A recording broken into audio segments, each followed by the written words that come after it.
Sí, ya me han dicho que todo el micrófono está activo. Ya pasé el anonimato al desprestigio, ya no hay problema, podemos grabar. Y Espérame. ya está mi presentación, ¿cierto? Se ve y ya inició la grabación. Muchos éxitos. Ah, Listo. pero quería dejar mi cámara. Bueno, voy a hacer mi presentación mientras tanto, mientras se conectan otras personas.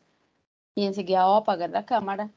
porque creo que hay mucho brillo a pesar de que hice varios cambios de la luz. Para quienes no me conocen, mi nombre es Lorena Sánchez, yo soy docente del Departamento de Ginecología y Obstetricia. Ahí la parte asistencial trabajo en la Clínica del Prado.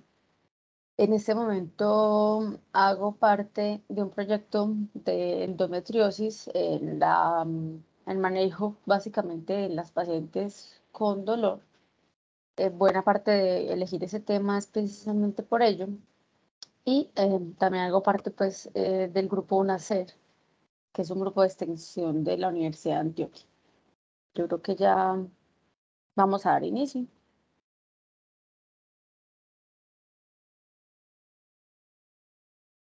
Sigue viéndose la presentación, ¿cierto? Sí, que yo me he dejado presentar. Entonces, para dar inicio a la Lore, yo no la presentación, veo. Discúlpame. es, Veo, listo, se ve dale, lo mismo que dale. veo el auditorio.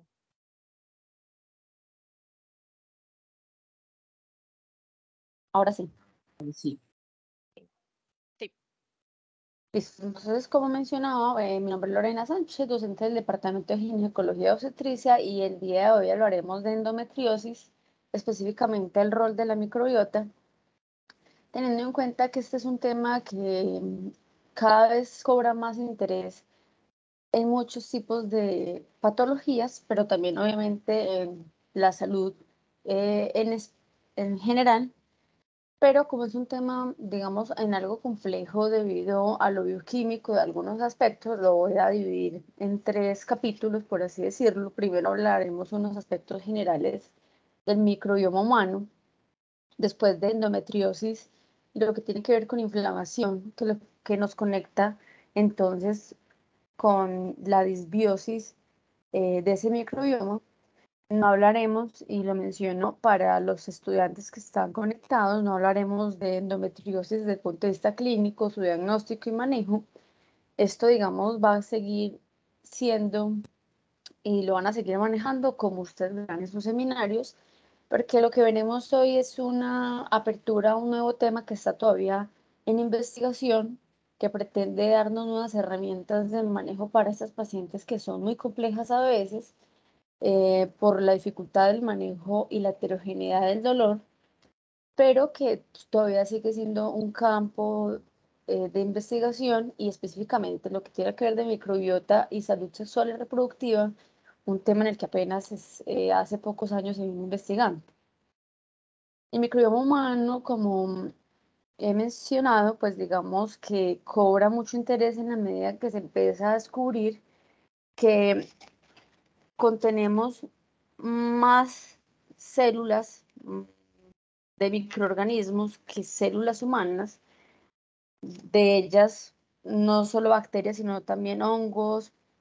protozoos, arqueas, virus y sobre todo, no solo el microorganismo, sino todo su genoma, RNA mensajero y todo el resultado de esa interacción entre esos microorganismos y el huésped, en este caso pues el ser humano, que termina siendo muy importante para la producción de sustancias, enzimas y metabolitos indispensables para el funcionamiento del microorganismo. Y es ahí donde nace el proyecto del microbioma humano, que pretende estudiar toda la información resultante de esos estudios que han avanzado mucho más desde que existe pues la biología molecular, porque antes pues se creía que era mucho más limitada ese número de microorganismos en el cuerpo humano y que se desarrolla muy en relación a también el proyecto de genoma humano, precisamente porque como vemos, la información genética de estos microorganismos puede ser hasta 150 veces mayor que la del genoma humano y está conviviendo en nuestro organismo e interrelacionándose diariamente. Por eso ese repertorio genético proporciona un amplio potencial metabólico, inmunológico, endocrino que no podemos desechar y que inevitablemente tiene que ver con nuestra salud y enfermedad. Para eso, y si lo menciono durante la presentación, hablaré de algunos términos. Básicamente, el metagenoma, que es el conjunto de material genético presente en un ambiente, que va a constar no solo del huésped, sino también de los microorganismos, y que van a ser de un ambiente determinado, por ejemplo, del tracto gastrointestinal, del tracto respiratorio, etc. El metaboloma es los metabolitos en moléculas que provienen de una muestra o sitio biológico, en este caso, como les digo, pues la piel, el tracto gastrointestinal, etcétera, pero finalmente es el producto final de esa interacción entre el genoma humano, los xenobióticos, es decir, la parte medioambiental, donde incluimos, por ejemplo, los antibióticos y el microbioma. El microbioma, que es como debió realmente llamarse esta presentación, porque finalmente el que va a interactuar con las células del huésped es el conjunto del genoma de los microorganismos en un ecosistema. Ecosistema en este caso, como ya lo hemos mencionado, pues hablamos de tracto gastrointestinal, hablamos de útero, hablamos de vagina, porque el microbiota pues se reduce pues a los microbios que habitan colectivamente un ecosistema determinado. Esos microbios van a producir un genoma que finalmente es el que va a interactuar con ese huésped. Entonces el microbioma finalmente es el término que vamos a utilizar. También hablaremos del estroboloma, que es la colección de genes que codifican enzimas metabolizadoras de estrógenos en el microbioma intestinal, y es muy importante para nosotros precisamente porque los estrógenos básicamente su acción metabólica va a ser, para su acción metabólica va a ser indispensable la función de enzimas bacterianas en el intestino, que ya veremos pues posteriormente, y la disbiosis, que es el desequilibrio que implica la perturbación del estado de simbiosis y se reconoce por cambios cualitativos y o cuantitativos en la composición y funciones de la microbiota.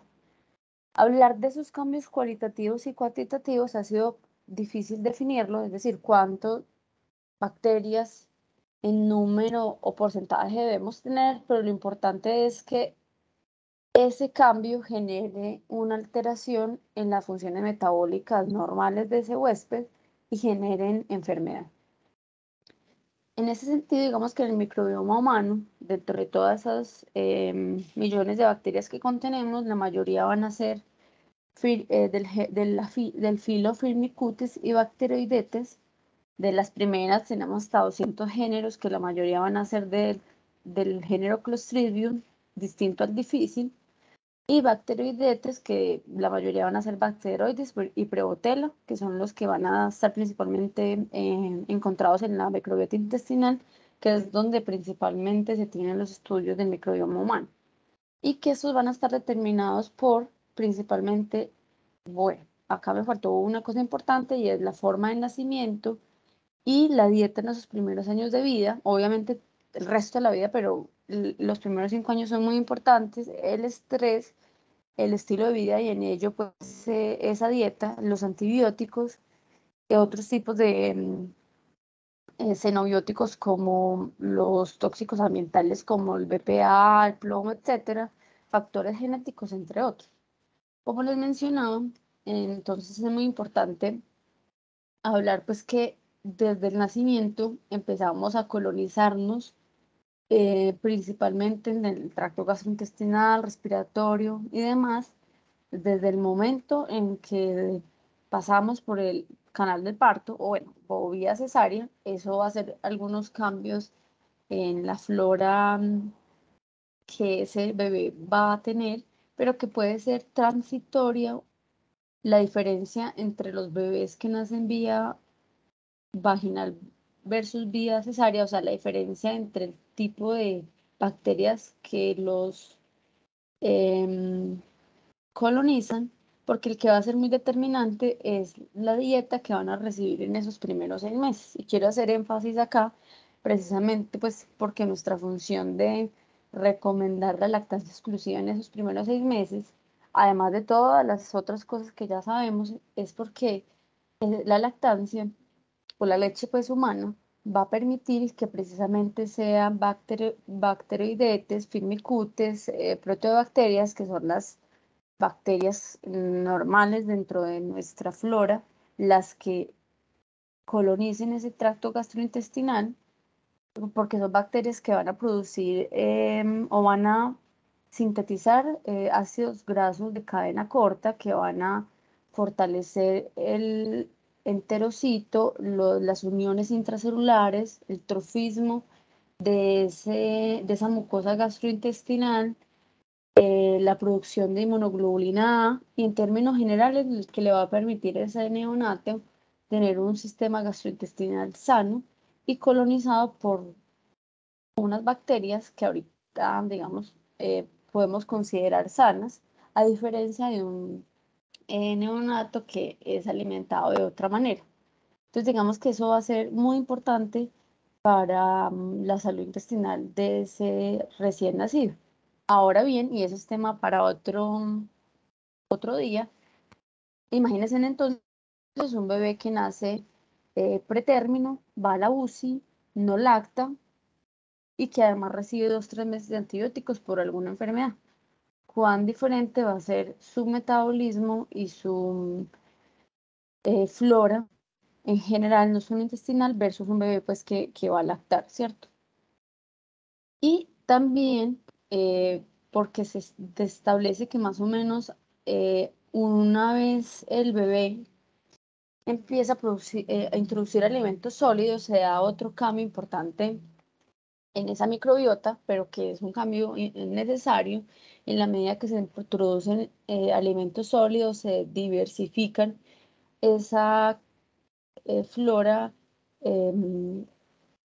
que contiene el tracto gastrointestinal y que va a depender obviamente de la calidad de esa nutrición, del contenido de verduras, de alimentos pues que no sean ultraprocesados, que no sean azúcares o que no sea un bebé pues malnutrido, que entonces ya sabemos pues todos los efectos gastrointestinales de un niño, por ejemplo, con desnutrición. Digamos que en la infancia, que es hasta los 2 o 3 años, donde se establece esa flora bacteriana que más o menos va a persistir relativamente estable por el resto de la vida, va a ser muy determinante la lactancia y la nutrición. Digo relativamente estable porque ya luego empiezan otros factores muy interindividuales como la dieta, lo que mencionamos ahorita, el lugar de residencia incluso, hospitalizaciones, uso de antibióticos que van a hacer cambios ya interindividuales de esa microbiota. ¿Qué es importante? Que bueno, que esa microbiota no solo está ahí, como les he mencionado, para el trofismo y la consolidación de una barrera gastrointestinal sana, sino que además tiene unas funciones metabólicas, como ya las he mencionado, de manera, pues ya muy grosso modo, es importante porque ellas son las que generan la biosíntesis de vitaminas, de folatos, la fermentación de muchos de los alimentos que consumimos, de cianocobalamina, y a medida pues que aumentamos nuestra dieta, pues van a ser los que generen las vitaminas derivadas, por ejemplo, de la vitamina K, el catabolismo de azúcares simples, degradación de aminoácidos, etcétera, etcétera. Entonces, si no tenemos una microbiota sana o vamos a cambiarla por bacterias que no puedan realizar ese tipo de metabolismo, es donde empiezan, digamos, esos cambios nutricionales, esas intolerancias gástricas a ciertos o intolerancias o alergias alimentarias que van a generar déficits nutricionales, síntomas gastrointestinales, bueno, y una enfermedad y una cantidad de enfermedades que se han estudiado muy ampliamente, sobre todo en lo que tiene que ver en enfermedades gastrointestinales, metabólicas, y en relación a ello cardíacas y sobre todo en el sistema nervioso central. Ya más recientemente y por ello con menos estudios en las de sistema o tracto reproductivo. De manera muy general, entonces, como ya mencionamos, es muy importante para la inmunomodulación del tejido linfoide asociado al intestino y son importantes para la formación de las placas de Peyer. En ese neonato, la conversión de los aminoácidos en la luz intestinal para poder realizar pues la absorción de los mismos, la síntesis de vitaminas y otros sustratos que ya mencioné, activación de receptores que modulan el metabolismo de la glucosa y la sensibilidad a la insulina. Por eso la microbiota ha tenido una importancia una importancia muy grande en el estudio de la obesidad y la diabetes tipo 2 y se ha, digamos, postulado como una de las blancos terapéuticos en este tema, precisamente porque su alteración se ha visto consistentemente en los pacientes con obesidad, por ejemplo. Es importante también para la regulación circadiana de la secreción de glucorticoides, estimula la densidad mineral ósea y otro tema también amplio que ya incluso ya llamamos eje microbiota intestino-cerebro y es toda la síntesis de sustancias neuroendocrinas que pueden ser relacionadas tanto con una buena salud mental o que se han visto, digamos, que implicadas en enfermedades como la depresión y la ansiedad, que también, digamos, son un objetivo de estudio, porque hasta el 90% de la serotonina que producimos es de origen gastrointestinal y produce otros metabolitos que tienen efecto neurotrópico como la dopamina, el GABA, el glutamato. Ya en el útero, digamos que es más difícil encontrar estudios porque, como les menciono, pues son de manera ya más recientes porque el interés ha venido creciendo y empezó, digamos, por otros sistemas, entonces ha venido ya más interés en lo que tiene que ver con pulmón, con la parte ósea y en útero. En útero siempre hemos considerado que era estéril, pero hallazgos posteriores por medio de técnicas moleculares como el FISH, porque no son bacterias fáciles de cultivar,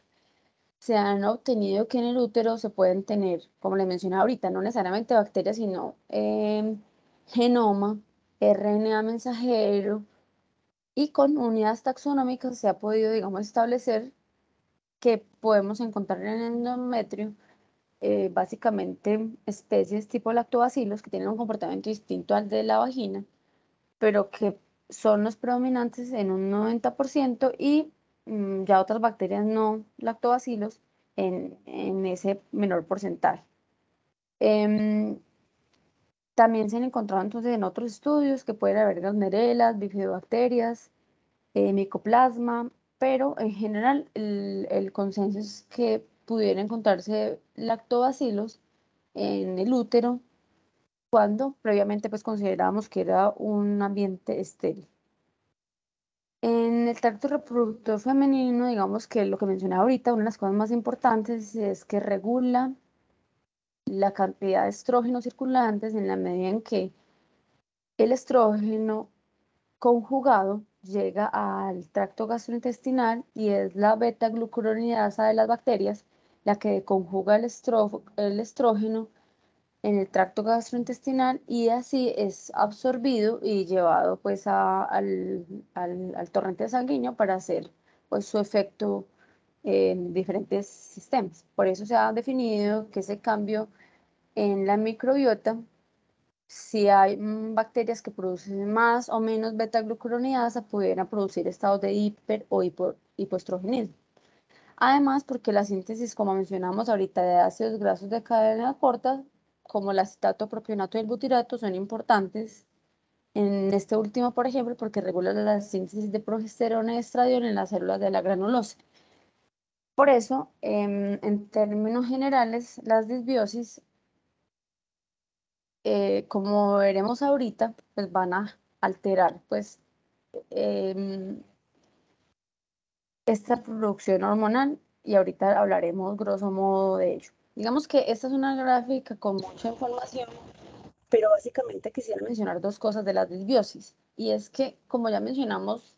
de manera general, algunas cosas importantes de tener de la microbiota normal. Una vez tenemos una microbiota, no sé si se ve el puntero normal. Bueno, una vez tenemos una microbiota alterada, Sí se pues ve. ya no, sí, listo. Entonces ya no vamos a tener los ácidos grasos de cadena corta que van a ser el sustrato para que el enterocito mantenga la secreción de moco en una cantidad importante. Eso va a derivar pues a una atrofia del enterocito, va a aumentar la producción endoluminal de metano, hidrógeno y otros gases que van a alterar el ambiente endoluminal, pues y eso va a derivar pues luego a síntomas como dispepsia, dolor abdominal, distensión, etcétera, pero digamos de manera importante va a cambiar el tipo de metabolitos que se producen y la absorción o no de aminoácidos, proteínas y otro tipo de sustratos que son importantes para nuestra nutrición. Pero quisiera resaltar de manera importante, y es que una vez tenemos esa disbiosis, una de las cosas que se altera, y yo creo que lo han escuchado, en la medida que crece, pues como todo esto de la comida real y el tema de la polémica con los azúcares y bueno y demás, que es muy importante, pero digamos que más allá del tema mediático, es el hecho de que una vez tenemos esa alteración de la microbiota, que también puede darse por alimentos, como por ejemplo uno de los que más recomendamos evitar en lactantes e incluso en adultos es los lácteos porque tienen proteínas de muy alto peso molecular como la caseína y la lactosa que pudieran generar alteración de esas barreras intercelulares y aumentar esa permeabilidad intestinal. Esa permeabilidad intestinal es acá donde es importante que al alterarse, pues entonces ya no va a ser ese filtro o esa integridad normal y van a pasar sin em, bacterias, lipopolisacáridos, que antes no pasaban. Digamos que de manera importante menciono los lipopolisacáridos porque de las bacterias, este es uno de los componentes que más respuesta inflamatoria puede generar, pero asimismo pueden atravesar sin un adecuado metabolismo otros productos de la alimentación, por ejemplo, sin un adecuado metabolismo, con un alto peso molecular y que al no ser metabolizados de manera adecuada porque hay una permeabilidad intestinal, pues van a generar una respuesta inmunológica inadecuada, neoantígenos e incluso inmunidad cruzada contra ellos. Y ahí iniciar una respuesta inflamatoria que inicialmente es local, pero que después puede ser sistémica. Digamos que para mencionar de manera general y como les mencionaba ahorita, que se ha estudiado sobre todo en enfermedades metabólicas, como la malnutrición, obesidad y diabetes, no vamos a hablar todo esto, pero por ejemplo en obesidad que se ha estudiado mucho, han encontrado que, por ejemplo, el tipo de flora es totalmente distinto a lo que hablábamos ahorita con respecto a que debería ser bacteroides y firmicutes, y que hay otro tipo de bacterias que producen, aunque no sé si está el doctor Aristizábal, que, bueno, que las pacientes dicen que ellas no comen y no rebajan, pueden tener algo de razón porque pues hay bacterias que producen tanta respuesta inflamatoria y metabolitos inflamatorios que así la persona no coma. Quizá no coman en cantidad, pero si comen de manera inadecuada, pues va a generar Yo como sí, un... Ay, por Dios. Lorena, Bueno, va Mónica, a generar tranquila. como un... No, no digo que yo creo que sí hay pacientes que no comen y aún así no rebajan después de leer este tema, en el sentido de que, bueno, van a generar una inflamación crónica que además en el adipocito pues va a ser como una especie de retroalimentación positiva para generar leptina y otras sustancias proinflamatorias que no permiten pues como la reducción de peso, como para ponerlo así grosso modo. Ya hablando de la endometriosis y sin hablar de la patología de manera general, sino en específico con respecto a la inflamación, para los chicos en específico, por si, digamos, es primera vez que abordan el tema, es una patología ginecológica que para nosotros es importante porque es muy discapacitante, es crónica, que hay muchas teorías con respecto a su origen, pero la causa sigue siendo desconocida. Y es la presencia de tejido endometrial, tanto glandular y estromal, funcionalmente activo fuera de la cavidad uterina que induce una reacción inflamatoria crónica. Y es acá donde es importante como ese cruce entre esos dos tipos de inflamaciones crónicas y que puede ser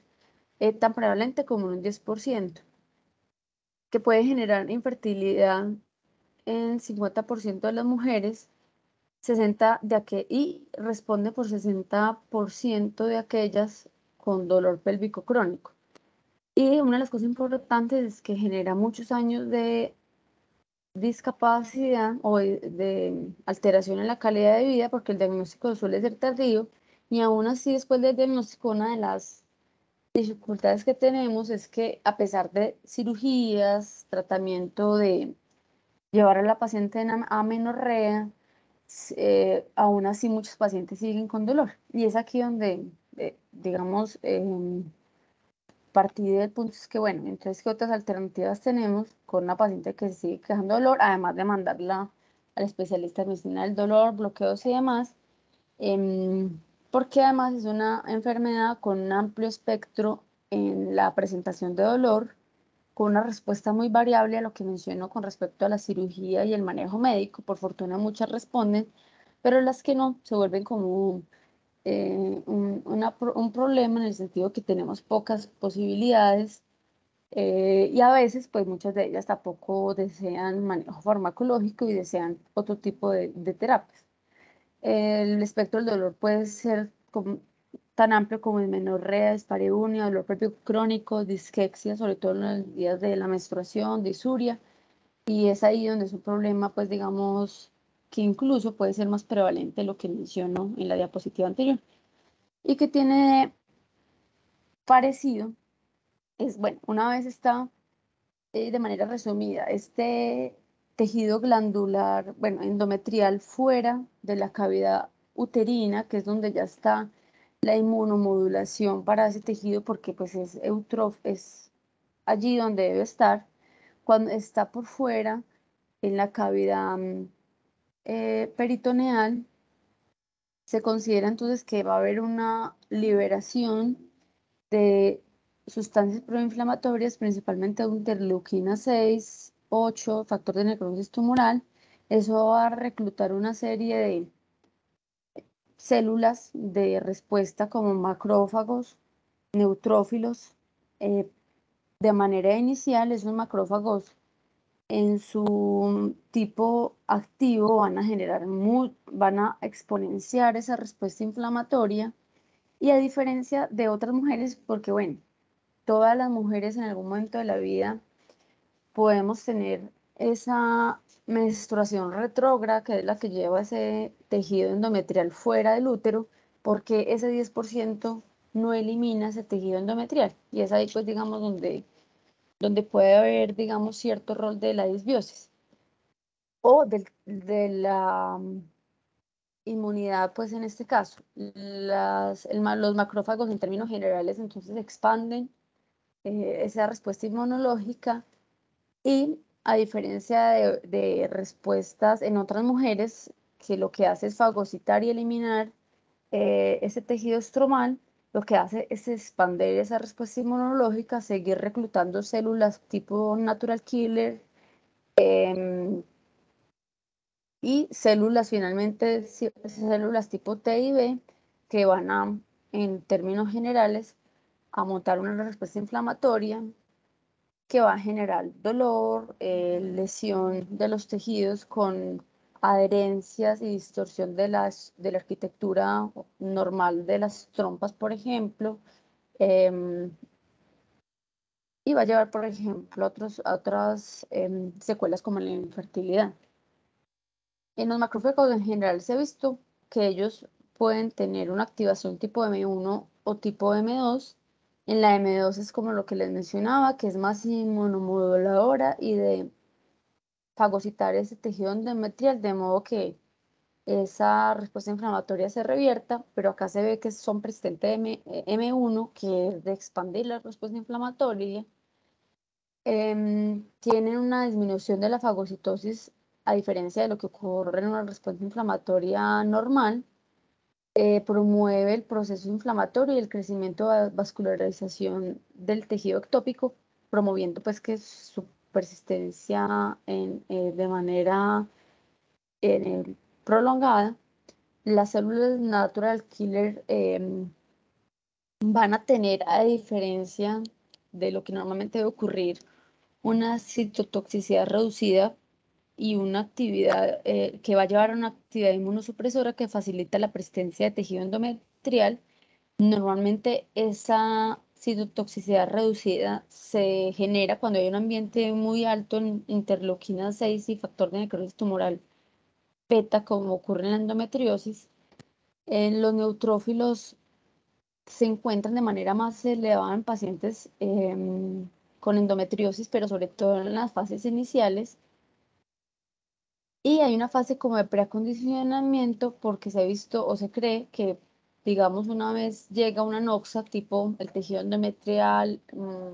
o reflujo sanguíneo con ciertas bacterias, pues digamos el implante se va a dar, pero la respuesta de los neutrófilos va a ser mucho más agresiva que en otros pacientes y esto va a exponer la respuesta inmunológica y promover la angiogénesis, pero van a ser, digamos, células que van a estar sobre todo en la fase inicial. Y ya de manera prolongada se ha visto que puede haber también presencia de células T de predominio TH2 que van a hacer también una especie como de inmunomodulación para que promueve la persistencia del tejido endometrial y van a generar citoquinas que promueven la inflamación crónica y la angiogénesis, y se han encontrado también evidencia de anticuerpos antiendometriales cuyo rol pues es poco claro. Entonces, digamos, ya teniendo en cuenta toda esta inflamación crónica que sea local, que es muy similar a la inflamación que se da endoluminal cuando hay disbiosis, entonces en el capítulo 3 de lo que llamaba pues como cómo relacionar entonces estas dos cosas, pues hay varias teorías. Estas iniciales que son como las menos estudiadas y las más hipotéticas. Una que es que haya translocación bacteriana y es que han encontrado mayor contenido de bacterias en esa sangre que se refluye, no sé cómo lo investigan, pero mayor sangre que se refluye en, en esas pacientes que persisten con el tejido endometrial, en esos implantes, bacterias tipo E. coli, a diferencia de pacientes que terminan eliminando el tejido endometrial. Y una vez tenemos esas bacterias con lipopolisacáridos que van a exponer esa respuesta inflamatoria, más el hierro, más radicales libres y demás, pues van a generar toda la cascada inflamatoria que ya mencionamos. Hay otras teorías que tienen que ver con el ascenso de bacterias disbióticas a través del canal cervical, que acá no lo mencioné mucho, porque la disbiosis de la flora vaginal lo leí más relacionado como a otro tipo de patologías, sobre todo pues de tipo infeccioso, tipo EPI, vaginitis crónica y demás, pero algunos teóricos han hecho estudios de muestras cervicales de pacientes con endometriosis versus pacientes sin endometriosis y han encontrado que a diferencia de lo que mencionamos ahorita, que deberían tener más lactobacilos, una flora más atípica de la flora bacteriana como Streptococcus, Pseudomonas, colinobacterias y aislamientos de Prebotelas, Atopobium y otros tipos de bacterias que, como menciono, son de tipo no lactobacilos y que por ende ellos postulan que pudiera ser vía del ascenso de bacterias disbióticas que se pudiera generar esa respuesta inflamatoria a nivel pélvico. Em, También es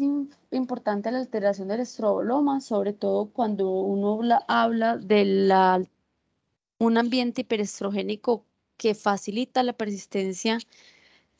y el crecimiento de ese tejido endometrial, y es que esa disbiosis intestinal genera bacterias productoras de beta-glucuronidasa, incremento de estrógenos circulantes y un estado hiperestrogénico, y el aumento de metabolitos bacterianos como serotonina, GABA y glutamato,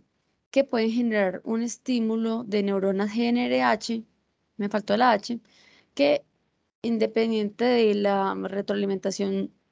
negativa que se hace desde el ovario, pues pueden estimular directamente el GnRH y producir pulsos de FSH-LH y producir precisamente pues ese estado de hiperestrogenismo independiente de la retroalimentación negativa que en un estado normal se debería dar. Otro de los de las respuestas interesantes en estas pacientes es que normalmente en todo el tracto gastrointestinal y visceral y pélvico, el nervio vago tiene una función importante antiinflamatoria vía colinérgica que una vez se da de manera persistente, pues se agota y genera una regulación a la baja. Bueno, normalmente al ser vía colinérgica genera una regulación a la baja de las células em, tipo macrófagos, suprimiendo su activación, y cuando tenemos niveles elevados de factor de necrosis tumoral, tanto alfa como beta, agota ese reflejo vagal inflamatorio y finalmente pierde pues esa respuesta inflamatoria, antiinflamatoria que tiene el nervio vago. Y finalmente, ya volviendo, este esquema tiene muchas cosas, pero solo para recordarles lo que les hablé de manera inicial de la permeabilidad intestinal. Si hablamos que en la permeabilidad intestinal pasan endotoxinas de las bacterias, metabolitos que no deberían estar pues no deberían cruzar la barrera gastrointestinal, que eso va a generar citoquinas y proteasas y van a generar una respuesta inflamatoria local. Además, la producción de sustancias que van a actuar a nivel del sistema nervioso central. Se ha postulado entonces que una vez la paciente tiene ya una disbiosis, tiene ya una respuesta inflamatoria en el tejido a nivel gastrointestinal, pero también que va a generar un líquido peritoneal más inflamatorio, se postula que tiene unos neutrófilos preestimulados, que una vez hay un reflujo endometrial,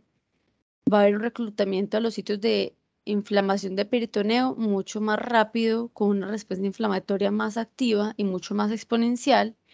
que al haber alteración de la permeabilidad va a haber fuga de metabolitos y de bacterias como tal. Yo acá entonces no lo mencioné, pero también se han hecho estudios donde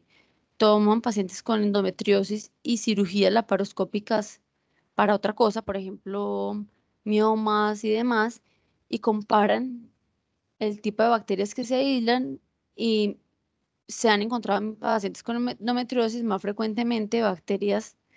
distintas a las que ya hemos mencionado, principalmente Shigella em, y el coli. Entonces se considera que de pronto estas puede generar obviamente una respuesta inflamatoria mucho más exponencial, además de otro tipo de endotoxinas que generan y exponen esa respuesta inflamatoria, que la cantidad de macrófagos del peritoneo aumenta y muestra una función desregulada más hacia M1, que es la de promover la respuesta inflamatoria, y no la M2, que es la de inmunomodular y fagocitar, y eso genera la proinflamación persistente y la no depuración de lesiones endometriales, y finalmente que haya activación de las células T4, es decir, que una vez haya irrupción de la barrera epitelial, hay una inflamación que no solo va a ser peritoneal, sino sistémica, y que una vez tenemos como el cuerpo en alerta, una vez hay un tejido endometrial ectópico, digamos que la respuesta inflamatoria va a ser tan alta que probablemente en esos pacientes vaya a ser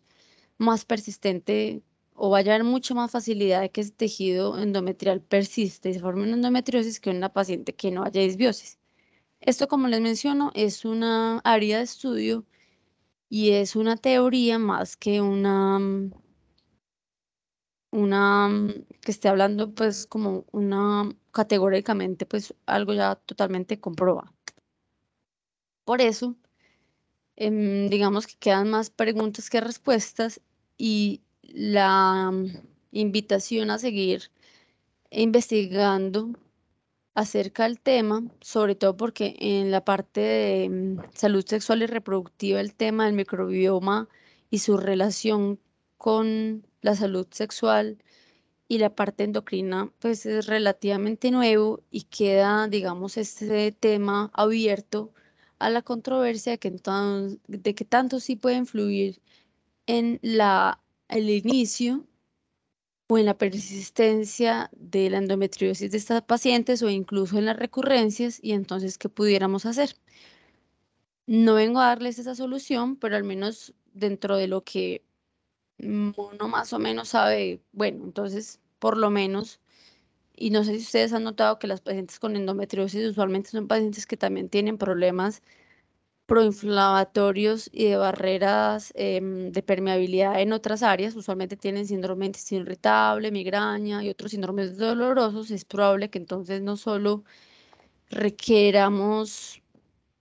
la ayuda de otro especialista, sino de pronto preguntar algunas otras cosas que enseguida miraremos. Pero quería mencionar algo acerca de los prebióticos, que son alimentos que contienen sustratos que nutren la microflora intestinal beneficiosa para el huésped. Y una lista que yo me puse a pensar, pues finalmente es que cambiemos hacia una nutrición mucho más rica en verduras, proteínas y menos carbohidratos em, de cadenas largas, comidas ultraprocesadas, azúcares, que eso pocas veces se lo preguntamos o se lo recomendamos a las pacientes. Los probióticos, que son microorganismos vivos que cuando se administran en cantidades adecuadas confieren un beneficio para la salud del hospedero. No voy a dar marcas ni recomendar que salgan a comprar a la tienda naturista más cercana un probiótico, porque finalmente esto también requiere una manufactura muy buena para que estos microorganismos toleren el ácido gástrico y no mueran en el intento en llegar al resto del tracto gastrointestinal. Entonces esto requiere, pues, digamos, también una prescripción médica. Y hay ciertas, digamos, medidas importantes que, como les menciono, pues uno quizás lo menciona, pero sí es fundamental antes de mejorar una disbiosis intestinal, si es lo que pensamos que pueda estar también ayudando a perpetuar el dolor en la endometriosis y es regular el ciclo circadiano,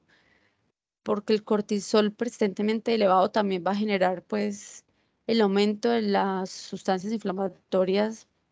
de manera sistémica, la reducción del estrés tanto el percibido como el estrés, pues de alguna injuria específica, la actividad regular, actividad física, no solo porque es inmunomodulador y se ha demostrado pues de diferentes puntos, sino porque también disminuye el dolor, evitar pues alimentos que sí sabemos que